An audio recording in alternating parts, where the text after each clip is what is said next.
দেখো, এই ফ্রি ফায়ারটা সামান্য একটা গেম হলেও এটা যে অনেক মানুষের জীবন পরিবর্তন করে দিয়েছে, আবার অনেক মানুষের জীবন যে ধ্বংস করে দিয়েছে, এটা আমাদের সকলেরই জানা। তবে সামান্য এই গেমটা যে গোটা একটা পরিবারকে আবার নতুন করে জীবন দান করবে, এটা আসলে সকলের অজানা ছিল।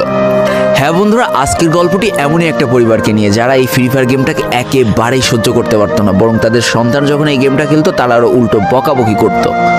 আর ভাগ্যের কি অপূর্ব লীলা খেলা, দেখো সেই গেমটা আজকে গোটা পরিবারটাকে বাঁচিয়ে রেখেছে। আর এখন তার বাবা মাও উৎসাহ দেয় তাদের সন্তানকে যে ফ্রি ফায়ার খেলো। এজন্যই চলো জেনে আসি আসলে কি এমন ঘটেছিল ওই পরিবারটার সাথে। তো বেশি ব্যাকপ্যাক না করে ছোট্ট একটা ইন্ট্রো দিয়ে আজকের ভিডিও শুরু করা যায়। তো আজকের গল্পটা শুরু হতে চলেছে ছোট্ট একটা গ্রামের ছোট্ট একটা পরিবারকে নিয়ে।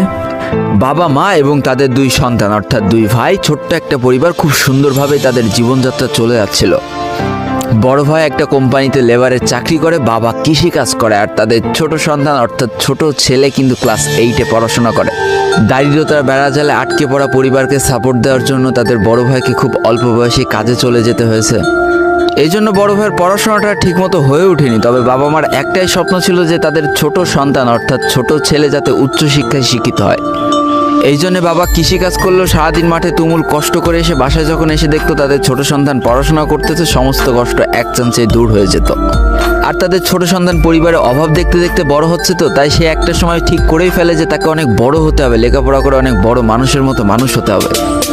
আর ঠিক এমনটাই হতে থাকে। তাদের ছোট ছেলে খুব ভালো রেজাল্টও করতে থাকে, প্রত্যেক ক্লাসে টপ হতেও থাকে। তবে তার একটা বদ অভ্যাস ছিল, সেটা হচ্ছে ফ্রি ফায়ার গেম খেলা। করোনা চলার সময় যখন তার স্কুল বন্ধ হয়ে যায়, তখন তার বাবা এবং বড় ভাইয়ের জমানো কিছু টাকা দিয়ে তাকে একটা ফোন কিনে দেওয়া হয় অনলাইনে ক্লাস করার জন্য। তার ফোনটা ছিল 3 GB র্যামের একটা ফোন। তবে এইখান থেকেই তার ফ্রি ফায়ার গেমের সাথে পরিচয় হওয়া।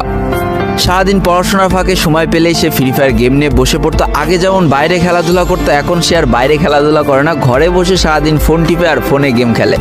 এদিকে তার বাবা মা যখন ফ্রি ফায়ার গেম খেলা দেখতো তখন প্রচণ্ড পরিমাণ রেগে যেত, এমনকি মারধর পর্যন্ত করতো যে তুই এই গেম খেলা বাদ দিয়ে দে।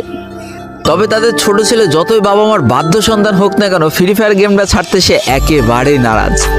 প্রথম দিকে পড়াশোনার ফাঁকে ফাঁকে গেম খেললো, যখন তার বাবা মা তাকে বকা শুরু করে তখন সে রাতের অন্ধকারে গেম খেলা শুরু করে। তবে বন্ধুরা বলে রাখা ভালো, সে কিন্তু তার পড়াশোনা একেবারেই ঠিক রেখেছিল, অর্থাৎ গেমের কোনো কালো ছায়া পড়াশোনার উপরে কোনোদিনই সে পড়তে দেয়নি, যার কারণে তার রেজাল্টও মোটামুটি ভালোই হতো। এতদিন পর্যন্ত পরিবারের সবকিছু ঠিকঠাকই ছিল। এবার আস্তে আস্তে পরিবারটা একটু একটু করে ভাঙতে শুরু করবে। পরিবারের সকলের সম্মতিতে পরিবারের বড় ছেলের সাথে পাশের গ্রামের একটা মেয়ের বিবাহ সম্পন্ন করা হয়।